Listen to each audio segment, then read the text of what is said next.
देखो बच्चों, हमारा जो अगला टॉपिक है वो है वैद्युत फ्लक्स। वैद्युत फ्लक्स क्या होता है समझिए।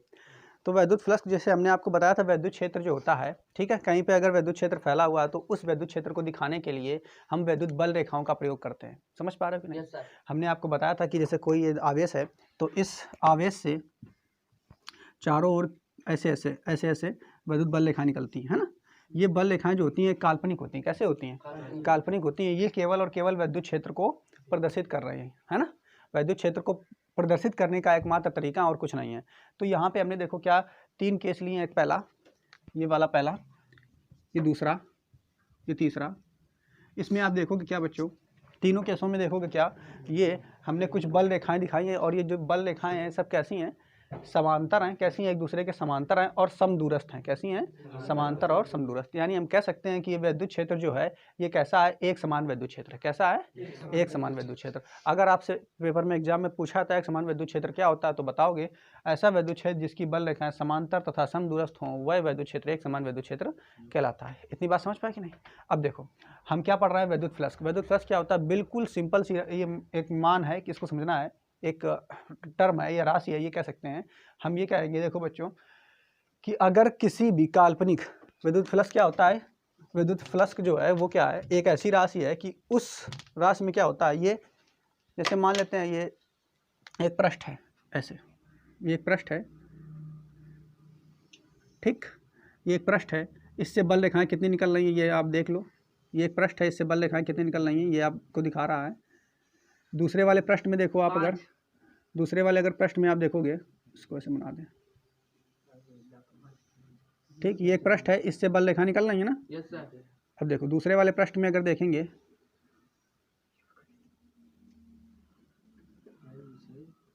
देखो इधर से प्रवेश कर रही है, इधर से निकल रही है बल रेखाएं। इधर से इस पृष्ठ से प्रवेश कर रही है, इधर से निकल रही है, इससे प्रवेश कर रही है, निकल रही है, इससे प्रवेश कर रही हैं, ऐसे निकल रही है। ये बिल्कुल पृष्ठ ऐसे खड़ा हुआ है। इसको आगे दूसरा पृष्ठ देखो, इसी पृष्ठ को हम क्या कर रहे हैं, थोड़ा कोण पे एंगल पे अगर लाएंगे तो ये पृष्ठ तुम्हारा कुछ ऐसा हो जाएगा, ठीक, तिरछा हो गया। यहाँ पे ये पृष्ठ क्या हो गया बच्चों, थोड़ा सा तिरछा हो गया। इसी पृष्ठ को हमने तिरछा कर दिया। अगले में देखेंगे इसी पृष्ठ को घुमा करके हम बिल्कुल इस तरीके का कर दे रहे हैं, ठीक, घुमा करके हम इसको बिल्कुल ऐसा सीधा कर दे रहे हैं, ऐसा समझ लो इसको, ठीक है। तो यहाँ पे देखोगे, यहाँ पे वैद्युत, यहाँ पे देखोगे बल रेखाएं कितनी निकल रही हैं, यहाँ पे कितनी निकल रही हैं, यहाँ पे क्या निकल रही हैं। इसको आप ऐसे समझोगे, इसको ऐसे समझोगे आप बच्चों, जैसे ये एक पृष्ठ है, ये एक काल्पनिक पृष्ठ है। इस काल्पनिक पृष्ठ को अगर हम ऐसे रखें, देखो बच्चों इस तरीके से रखा हुआ है, तो इससे बल रेखाएं कितनी निकल रही हैं अधिकतम, तो हम देखेंगे 5 की 5 निकल रही हैं, है ना। इस काल्पनिक पृष्ठ से कितनी बल रेखाएं निकल रही हैं? 5 की 5 निकल रही हैं, ठीक। अब क्या करेंगे, इस काल्पनिक पृष्ठ से हम इस दूसरे केस में क्या किया, इस काल्पनिक पृष्ठ को हमने घुमा दिया, ऐसे ऐसे घुमा दिया, ऐसे घुमा दिया। अब कितनी निकल रही हैं? इससे 3 निकल रही हैं। और इसमें क्या किया, इसमें बिल्कुल घुमा दिया ऐसे, अब कितनी निकल रही हैं? 1 को नहीं निकल रही हैं, ठीक है। समझ पा रहे हो कि नहीं? तो होता क्या है, वैद्युत फ्लक्स क्या होता है? वैद्युत फ्लक्स क्या है? वैद्युत फ्लक्स किसी काल्पनिक पृष्ठ से, किसी काल्पनिक पृष्ठ से वैद्युत बल रेखाओं की, किसी काल्पनिक पृष्ठ से वैद्युत बल रेखाओं की निकलने वाली संख्या की माप होती है। नहीं समझ पाए? क्या बताया, किसी भी काल्पनिक पृष्ठ से कितनी वैद्युत बल रेखाएं निकल रही हैं, वही टर्म क्या कहलाता है? वैद्युत फ्लक्स कहलाता है। समझना फिर से बच्चों, किसी काल्पनिक पृष्ठ से कितनी वैद्युत बल रेखाएं निकल रही हैं, वही क्या कहलाता है? वैद्युत फ्लक्स कहलाता है। आया समझ में? क्लियर? तो जैसे आप यहाँ पहले केस में देखोगे, तो पहले केस में आप देख क्या रहे हो कि यहाँ से बल रेखाएं अधिकतम निकल रही हैं, दूसरे केस में थोड़ा सा तिरछा कर दिया, यहाँ पे बल रेखाएं कितनी निकल रही हैं, थोड़ी कम हो गई हैं। और यहाँ पे जब हमने बिल्कुल ऐसे कर दिया है तो यहाँ बल रेखाएं कितनी निकल रही हैं? 0, ठीक। यहाँ तक समझ पाए? ये पहला केस है, ये दूसरा केस है, यहाँ तीसरा केस है। ये पहला केस में आप देखोगे क्या, यहाँ पे अगर आप देखोगे तो थीटा होगा, यानी कोण जो होगा वो कितना है? 0 लिया गया है। कोण कितना है? 0। अभी आपको समझ में नहीं आया कोण कैसे 0 होगा। यहाँ पे देखो कोण थीटा बराबर थीटा लिया गया है और यहाँ कोण थीटा बराबर 90 लिया गया है। कह दोगे ये कैसे? यहाँ पे आप देखोगे ध्यान से बच्चों, जैसे ये तुम्हारा पृष्ठ है, कल हमने आपको क्षेत्रफल वेक्टर बताया था। क्या बताया था? क्षेत्रफल वेक्टर। जैसे मान लेते हैं ये एक समतल पृष्ठ है, तो अगर इसका क्षेत्रफल वेक्टर हम निकालेंगे तो वो बच्चों कैसे निकलेगा? ऐसे ही तो होगा, ऐसे होगा ना। इसका क्षेत्रफल वेक्टर ऐसा ही होगा। अब यहाँ पे आप ध्यान से देखो, अगर ये पृष्ठ ऐसे हम रख दें, अगर हम ये पृष्ठ ऐसे रख दें तो इसका क्षेत्रफल वेक्टर कैसा होगा? बिल्कुल इस तरीके से होगा, ऐसे ऐसे होगा कि नहीं होगा ना, ऐसे। अब यहाँ पे देखो क्षेत्रफल वेक्टर की दिशा किधर है, इधर को। क्षेत्रफल वेक्टर की दिशा किधर है, इधर को। अब वैद्युत क्षेत्र की दिशा भी इधर को, समझना ध्यान से। क्षेत्रफल वेक्टर की दिशा भी इधर को, अब वैद्युत क्षेत्र की दिशा भी, यानी ई की दिशा भी इधर को है, और इसका क्षेत्रफल वेक्टर मान लेते हैं ये है, और इसकी दिशा भी इधर को है। समझ पा रहे हो कि नहीं? तो यहाँ जो हम कोण लेते हैं वो किसके किसके बीच लेते हैं, कोण किसके किसके बीच लेते हैं, क्षेत्रफल वेक्टर और वैद्युत क्षेत्र के बीच दिशा। तो क्षेत्रफल वेक्टर भी इधर को है और वैद्युत क्षेत्र भी इधर को है, तो कोण कितना होगा बच्चों, 0 ही तो होगा। नहीं समझ पा रहे हो? क्षेत्रफल वेक्टर भी इधर को है, ये देखो समझना इधर, ये क्षेत्रफल वेक्टर है, इसका वेक्टर इधर को है कि नहीं, क्षेत्रफल वेक्टर, और इसकी वैद्युत क्षेत्र की दिशा भी इधर की ओर है, तो ये एक के ऊपर एक नहीं आ सकते हैं, आ जाएंगे, तो इनके बीच कोण कितना होगा, 0। समझ पाए कि नहीं? आप ऐसे नहीं समझोगे कि ये तो बिल्कुल इसके लंबवत रखा है तो थीटा बराबर यहाँ 90 आ जाएगा, ऐसे नहीं समझना है। यहाँ पे आपको समझना क्या है, जैसे ही हमने यहाँ पृष्ठ रखा तो ये पृष्ठ तो तुम्हारा इस बल रेखाओं के लंबवत है, पृष्ठ जो है बल रेखा इधर जा रही, पृष्ठ कैसा है, ऐसे लंबे पे है, लेकिन पृष्ठ तो लंबवत है, लेकिन हम जो कोण लेंगे वो किसके किसके बीच लेंगे, तो कोण जो है वो आपका किसके किसके बीच है, क्षेत्रफल वेक्टर। क्षेत्रफल वेक्टर किसके क्षेत्रफल वेक्टर, तो जो पृष्ठ लिया उसके क्षेत्रफल वेक्टर और बल रेखाओं के बीच बना कोण। तो यहाँ पे आप लिख सकते हो थीटा क्या है बच्चों, यहाँ पे जो थीटा हम ले रहे हैं ये क्या है, क्षेत्रफल वेक्टर, क्षेत्रफल वेक्टर तथा वैद्युत क्षेत्र, वैद्युत क्षेत्र के बीच बना कोण। आया समझ में इतना, यहाँ तक समझ पाए? अच्छा, यहाँ पे देख लिया तो यहाँ पे तुम्हारा थीटा कितना है, 0 है। यहाँ पे आप देख रहे हो तो थीटा लगभग हमने क्या मान लिया है, थीटा। इसको कैसे देख लेते हैं, कैसे मान लिया भाई, इसको ऐसे समझते हैं बच्चों, जैसे ये इसको पहले ऐसे था ना, ये ऐसे था, ये तुम्हारा क्षेत्रफल वेक्टर इसका दिख रहा था, क्लियर। अब इसको हमने क्या किया, ऐसे घुमाना शुरू किया, देखो इधर ऐसे घुमाना शुरू किया, इसको ऐसे घुमाना शुरू करेंगे तो जब इसको ऐसे घुमाएंगे तो ये तुम्हारा ये पहले ऐसा था क्षेत्रफल वेक्टर, अब घूमते घूमते घूमते घूमते घूमते ऐसे आ जाएगा कि नहीं, ऐसे आ जाएगा कि नहीं, क्षेत्रफल वेक्टर तुम्हारा इधर को होगा कि नहीं, होगा कि नहीं, बिल्कुल होगा। तो यहाँ पे क्षेत्रफल वेक्टर तुम्हारा कुछ ऐसा हो जाएगा। अब देखो क्षेत्रफल वेक्टर ऐसा हो जाएगा। अब यहाँ पे देखो बल रेखाओं की जो वैद्युत क्षेत्र की दिशा है या बल रेखाओं की दिशा है वो इधर की ओर है, इधर की ओर है ना, और क्षेत्रफल वेक्टर की दिशा इधर की ओर, तो इनके बीच जो कोण बन रहा है वही तो थीटा है, ठीक। तो यहाँ पे थीटा बराबर हमने थीटा ले लिया। आगे देखो इसमें क्या किया है हमने, इसमें फिर हमने क्या किया, तीसरे केस में देखोगे तो तीसरे केस में, पहले केस में ऐसा था, दूसरे केस में ऐसा कर दिया, और तीसरे केस में हमने इसको ऐसे कर दिया। ऐसे जब कर दिया तो आप देखोगे क्या बच्चों कि जो तुम्हारा ई है वो तो इधर है, और जो ये तुम्हारा क्षेत्रफल वेक्टर है वो नीचे की ओर आ गया, क्षेत्रफल वेक्टर नीचे की ओर आ गया है। तो यहाँ पे जब क्षेत्रफल वेक्टर नीचे की ओर आ जाएगा बच्चों, तो यहाँ पे थीटा बराबर कितना हो जाएगा, 90 हो जाएगा। थीटा बराबर कितना हो जाएगा, 90 हो जाएगा ना। तो ये तुम्हारा ई है। अब देखो समझना बच्चों, यहाँ पे देखो जब थीटा बराबर 0 होता है, जब थीटा बराबर 0 होता है तो उस समय क्या होता है, आपका जो वैद्युत फ्लक्स होता है उसका मान अधिकतम होता है। कैसा होता है, जब थीटा 0 होता है तो फ्लक्स का मान अधिकतम होता है। कैसे अधिकतम होता है, क्योंकि ऐसे जब रखोगे तभी तो अधिकतम बल रेखाएं निकल रही है ना। वैद्युत फ्लक्स क्या होता है, वैद्युत फ्लक्स किसी पृष्ठ से गुजरने वाली बल रेखाओं की संख्या ही तो है। वैद्युत फ्लक्स क्या और कुछ नहीं है, किसी पृष्ठ से कितनी बल रेखाएं निकल रही हैं, यही बात क्या है, वैद्युत फ्लक्स है। किसी पृष्ठ से कितनी बल रेखाएं निकल रही हैं, यही क्या है, वैद्युत फ्लक्स है। तो जब आपको पृष्ठ ऐसा था, जब पृष्ठ ऐसा था तब थीटा कितना था, 0, और उस समय अधिकतम बल रेखाएं यानी 5 बल रेखाएं निकल रही थी कि नहीं।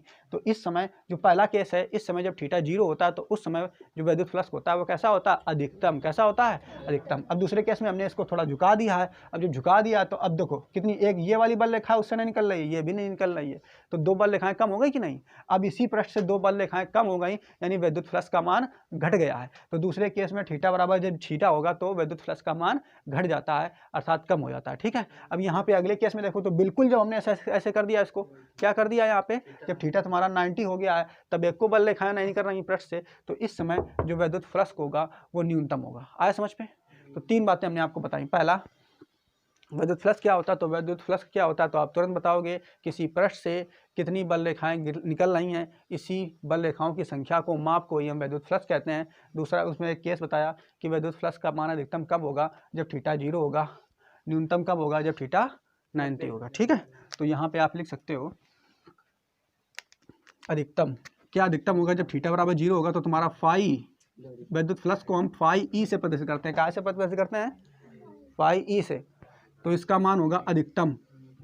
क्या होगा इसका मान, अधिकतम।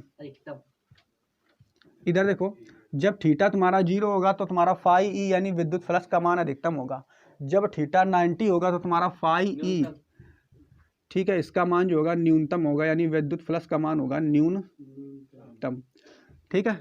और ये जब थीटा बराबर थीटा होगा तब फाई ई का मान मध्यम होगा। कैसा होगा?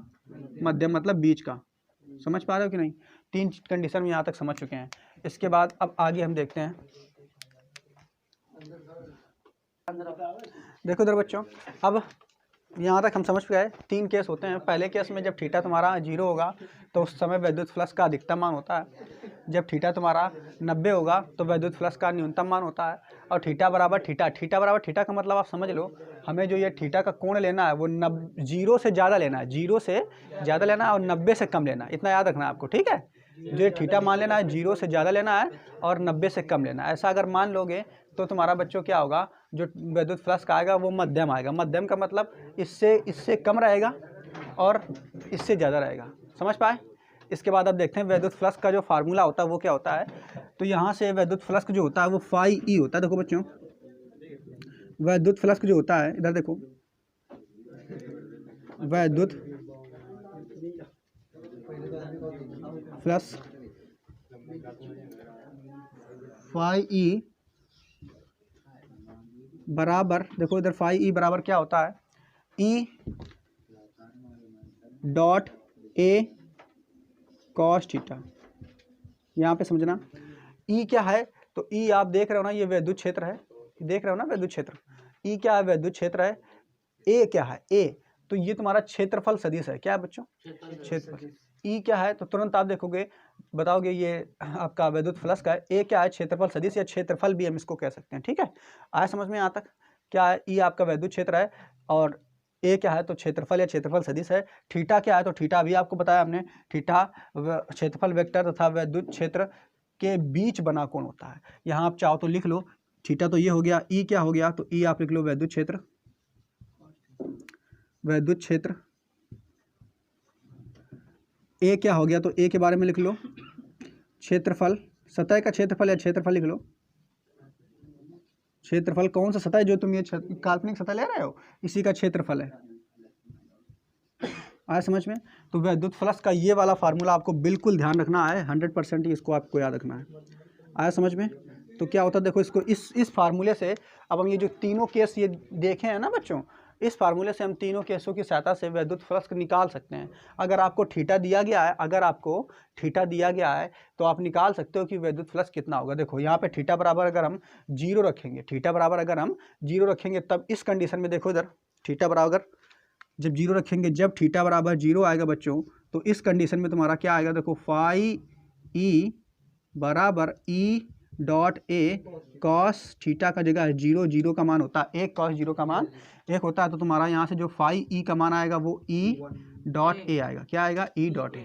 दूसरा केस ये देख लो, थीटा बराबर यहाँ पे आप न्यूनतम वाला ले लो, 90 ले लो, तो 90 लोगे तब फाई ई बराबर ई डॉट ए और कॉस 90 का मान कितना होता है?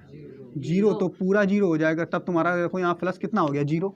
प्लस कितना हो गया? 0। तो देखो जब तुम थीटा 0 ले रहे हो तब तुम्हारा अधिकतम मान प्राप्त हो रहा है ना फ्लक्स का, ई ए प्राप्त होता है पूरा।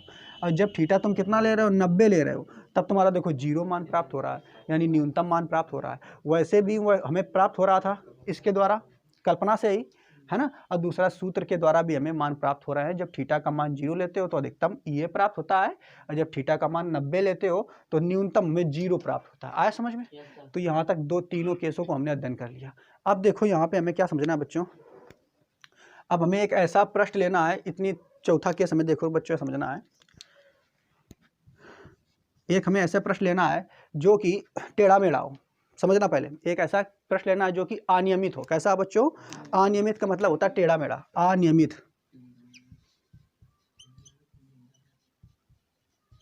ठीक है, अनियमित पृष्ठ के लिए विद्युत फ्लक्स, विद्युत फ्लक्स, अनियमित पृष्ठ के लिए विद्युत फ्लक्स। बात समझ में कि नहीं? देखो यहाँ तक तो हमें समझ में आ गया होगा। अब हम एक अनियमित पृष्ठ लेते हैं। देखो बच्चों हमारे पास ये एक अनियमित पृष्ठ है,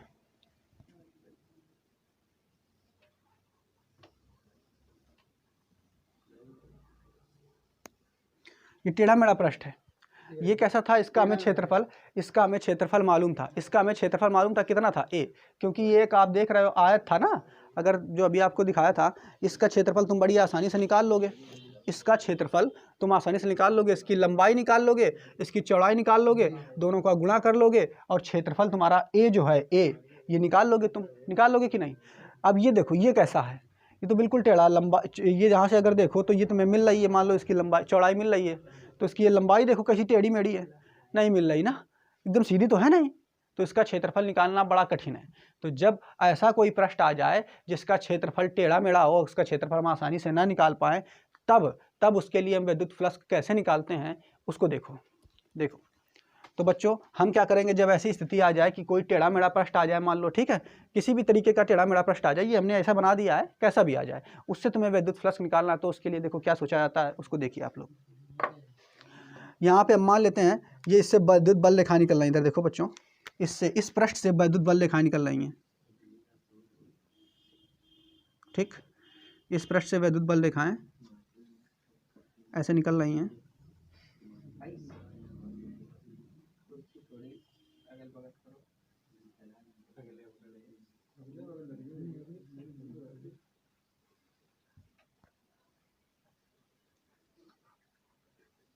ठीक है, अब इससे ये विद्युत बल रेखा निकल रही है, लेकिन हमें क्या करना है बच्चों, हमें इससे विद्युत फ्लक्स निकालना है। कैसे निकलेगा अब आसानी से, तो जब कभी तुम्हारी अनियमित टेढ़ी मेढ़ी आकृति हो, तो हम क्या करते हैं, जो आपकी आकृति है ना, उसी आकृति में क्या करेंगे, एक छोटा सा भाग बिल्कुल ले लेंगे, एक बिल्कुल छोटा सा भाग लेंगे, और वो कैसा लेंगे, ऐसा लेंगे कि उसका आसानी से हम क्षेत्रफल निकाल सके। तो यहाँ से हम ये छोटा सा, बिल्कुल छोटा सा भाग ले रहे हैं, बात समझना बच्चों, ये छोटा सा हमने इसका भाग ले लिया है, और इसकी लंबाई और चौड़ाई तो हम निकाल ही लेंगे ना, निकाल लेंगे कि नहीं। ये बिल्कुल छोटा सा भाग हमने ले लिया है, और ये जो छोटा सा भाग लिया है बच्चों, इससे कोई एक बल रेखा निकल रही है, मान लो ये वाली बल रेखा तुम्हारी इसी से होकर के निकल रही है। ठीक, यहाँ तक समझ पाए। क्या किया, जब कभी अनियमित पृष्ठ हो तो उसमें हम एक छोटा सा भाग ले लेते हैं, इतना छोटा सा भाग लेते हैं जिसका क्षेत्रफल हम आसानी से निकाल लें। ठीक, और देखो इसमें जो ये क्षेत्रफल आपको दिख रहा है, तो जब कभी छोटा सा भाग लेते हैं तो उसके क्षेत्रफल को, जब से मैथ में आपको पढ़ाया जाता है, तो मैथ में जब लिया आता है तो जो छोटा सा भाग लेते हैं, समाकलन अवकलन में करते हो, तो उस छोटे से भाग को हम मान लेते हैं इसका क्षेत्रफल कितना है, DA। इसका क्षेत्रफल कितना है बच्चों, स्मॉल DA। कितना है बच्चों, स्मॉल DA। आया समझ में कि नहीं। देखो समझ पा पाए, लेकिन नहीं, देखो समझना क्या बताया, इतना छोटा सा हम इसका क्षेत्रफल ले रहे हैं कि उसका क्षेत्रफल हम निकाल दिए स्मॉल DA। मैथ में आप जब समाकलन या अवकलन करते हो, ठीक है, अवकलन करते हो तो वहाँ DA DX वगैरह लिया जाता है ना, तो वो छोटी छोटी चीज़ों का ही समाकलन अवकलन किया जाता है ना। तो यहाँ पे हमने छोटी सी चीज़ ले लिया। अब क्या है, हमें पूरे का क्षेत्रफल अगर निकालना है, अगर हमें पूरे का क्षेत्रफल निकालना है तो हम क्या करेंगे, ऐसे बहुत सारे छोटे छोटे अवयवों को ले करके इनको जोड़ देंगे, और जब जोड़ देंगे तो सभी का क्षेत्रफल, इस पूरे पृष्ठ का क्षेत्रफल निकल आएगा। बात समझ पाए कि नहीं। क्या बताया, देखो समझना फिर से। जब कभी अनियमित आकृति दी गई हो तो उसका क्षेत्रफल हम बड़ी आसानी से नहीं निकाल पाते हैं। इसको निकालने के लिए हम क्या करेंगे, बिल्कुल छोटा सा क्षेत्रफल, एकदम छोटा सा क्षेत्रफल ले लेंगे, और उस छोटे से एक क्षेत्रफल का हम क्षेत्रफल निकाल लेंगे। पहले बात समझ पाए कि नहीं। जो छोटा सा आकृति होगी उसके क्षेत्रफल निकाल लेंगे कि नहीं। अब निकालने के बाद 19 छोटे छोटे टुकड़ों को जोड़ते चले जाएंगे। तो इस तरीके से जब सबको जोड़ देंगे तो क्या होगा, पूरा क्षेत्रफल हमें निकल जाएगा। समाकलन यही करता है। समाकलन क्या करता है, छोटे छोटे पहले एक छोटी सी चीज़ का मान हमने निकाल लिया और उन्हीं छोटी चीज़ों को जोड़ देता है। समाकलन क्या करता है, उन्हीं छोटी चीज़ों को जोड़ देता है, और जोड़ने के बाद जो पूरा मान प्राप्त होता है तो वही तो समाकलन होता है। समझ पा रहे कि नहीं। तो यहाँ पे देखो समाकलन क्या है, समाकलन बिल्कुल इसमें समाकलन लगाएंगे अभी बाद में। तो देखो पहले हमने क्या किया, एक छोटा सा क्षेत्रफल ले लिया, क्योंकि बड़े से क्षेत्रफल ये अनियमित है, अनियमित क्षेत्र आकृति का क्षेत्रफल हम किसी सूत्र के द्वारा नहीं निकाल सकते हैं, इसीलिए समाकलन आपका बनाया गया था। किस लिए बनाया था कि अनियमित आकृति जो है या अनियमित चीज़ों का क्षेत्रफल या आयतन कुछ भी ज्ञात करना हो तो उसके लिए डायरेक्टली सूत्र नहीं होता है। उसके लिए क्या करते हैं, छोटा सा मान बिल्कुल ले लेते हैं, उसका क्षेत्रफल हम निकाल लेते हैं और उन्हीं छोटे छोटे मानों को जोड़ते जाते हैं, यानी उसका समाकलन कर देते हैं। जब समाकलन कर देते हैं तो पूरी उसी आकृति का क्षेत्रफल हम आसानी से निकाल पाएंगे। आया समझ में कि नहीं। तो यहाँ पे छोटा सा क्षेत्रफल हमने क्या ले लिया है, DA। अच्छा, अब ये क्षेत्रफल हमने DA ले लिया है, तो इससे होकर के गुजरने वाला फ्लक्स क्या होगा, तो जब छोटा सा क्षेत्रफल है तो उससे गुजरने वाला फ्लक्स भी छोटा ही तो होगा। तो इससे गुजरने वाला फ्लक्स मान लेते हैं बच्चों फाई स्मॉल d फाई E होगा। कितना होगा, देखो बड़ा वाला फ्लक्स क्या था, फाई ई था, और छोटा वाला इससे गुजरने वाला फ्लक्स भी तो स्मॉल छोटा होगा कि नहीं, तो छोटे के लिए फ्लक्स को हमने क्या कर दिया है, स्मॉल डी फाई ई। समझ पाए कि नहीं? अच्छा, अब इसको अगर सूत्र के अकॉर्डिंग लिखेंगे तो इसका सूत्र बच्चों क्या आएगा, देखो इधर से सूत्र आएगा स्मॉल डी फाई ई बराबर ई डॉट ए की जगह क्या आएगा, डी ए। क्या आएगा बच्चों, डी ए, और फिर क्या आ जाएगा कॉस थीटा। यहां तक समझ पाए?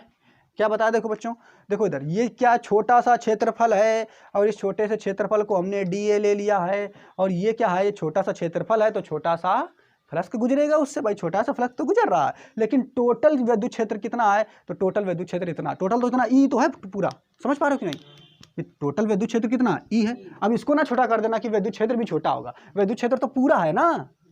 समझ पा रहे हो कि नहीं? तो इसलिए हमने छोटा सा ये क्षेत्रफल लिया है, छोटे से क्षेत्रफल को डी ए से, तो जिसका छोटा फ्लक्स कितना होगा, डी फाई ई होगा। अब इस सूत्र के अकॉर्डिंग हम इसका सूत्र लिखेंगे, तो डी फाई ई बराबर E dot D A cos theta होगा। यहाँ तक समझ में आए सबको? ठीक। अब यहाँ इसके बाद देखो बच्चों हम क्या कर सकते हैं, इसमें जो तुम्हारा कॉस थीटा है, कॉस थीटा अगर हम थीटा बराबर 0 ले लें, अगर हम थीटा बराबर 0 ले लेंगे तो इससे कितना फ्लक्स गुजर रहा है, ये छोटे सा जो छोटा सा जो पृष्ठ आपको दिख रहा है ना, छोटा सा जो क्षेत्रफल दिख रहा है, इससे कितना फ्लक्स अधिकतम गुजर रहा है वो निकल आएगा। अगर थीटा बराबर हम 0 ले लें तो इससे कितना फ्लक्स गुजर रहा है ये हमारा निकल आएगा। तो बिल्कुल थीटा बराबर यहाँ से 0 लोगे तो तुम्हारा मान आ जाएगा, इधर लिख देते हैं, इसको इधर लिख देते हैं बच्चों। तो यहाँ पे तुम्हारा थीटा बराबर अगर हम 0 ले लें तो तुम्हारा सूत्र क्या हो जाएगा, इसका कॉस 0 का मान होता है 1, तो सूत्र तुम्हारा बन जाएगा बच्चों डी फाई ई बराबर ई डॉट डी ए। बताओ यही बनेगा कि नहीं बनेगा? अरे भाई यही बनेगा, कॉस थीटा की जगह आ जाएगा कॉस 0, और कॉस 0 का मान होता है 1, कॉस 0 का मान होता है 1।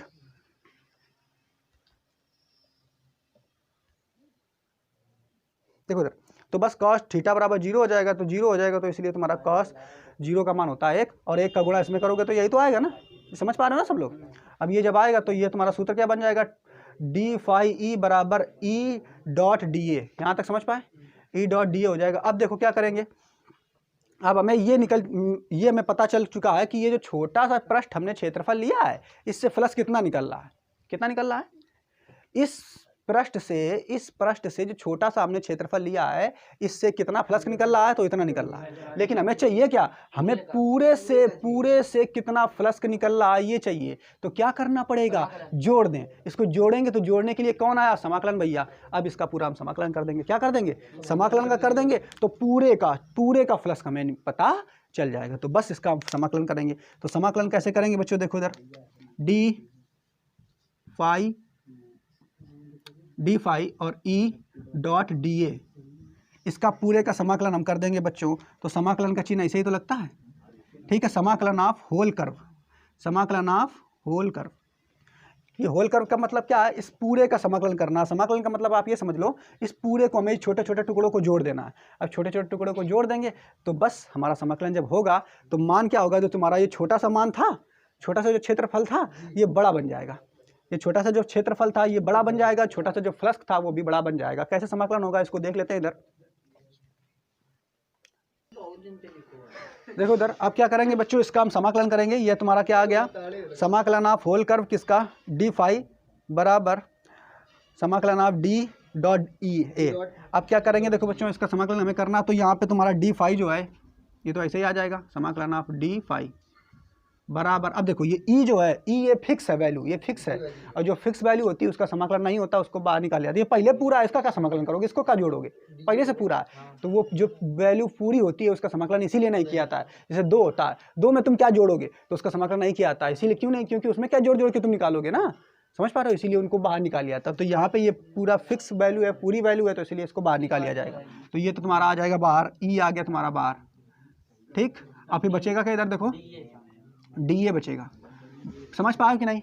अब देखो, अब ये जो तुम्हारा क्या था, छोटा सा भाग था, समाकलन क्या करेगा, जोड़ जोड़ के बड़ा कर देगा। तो बस इसको जो डी फाई है, डी फाई को बड़ा कैसे कर देगा, तो फाई ई क्या आ जाएगा बच्चों, फाई ई बराबर ये हो जाएगा ई और डॉट, और डी ए का करोगे तो बड़ा कितना हो जाएगा, ए हो जाएगा। क्या हो जाएगा बच्चों, ए, क्योंकि छोटा क्षेत्रफल था। और छोटा क्षेत्रफल को जोड़ते चले जाओगे तो इस बड़े से क्षेत्रफल का हमारा मान निकल आएगा। आया समझ पाया कि नहीं? तो इस बड़े क्षेत्रफल का मान निकल आया, और यही सूत्र तो हमने ऊपर पढ़ा था, देखो यही सूत्र तो हमने निकाला था कहाँ, अधिकतम मान के लिए। ये वाला देखो, ये कहाँ गया भाई, नहीं निकाला है, अधिकतम मान के लिए यही तो निकाला, देखो फाई ई बराबर ई ए, निकाला है कि नहीं? समझ पा रहे हो कि नहीं? तो बस इस तरीके से आप देखोगे तो अनियमित आकृति के लिए अगर आपसे पूछा जाए कि समाकलन का कौन मतलब सूत्र क्या होता है, तो अनियमित आकृति के लिए जो मेन सूत्र होता है वो ये होता है। कौन सा होता है बच्चों? ये देख रहे हो ना बच्चों, ये वाला फार्मूला होता है, इसी का समाकलन करोगे तो तुम्हारा निकल आएगा। आया समझ में? क्लियर? ठीक है, तो अनियमित आकृति का हो गया। एक केस और बचा हुआ है, इनको पहले तुरंत नोट कर लो।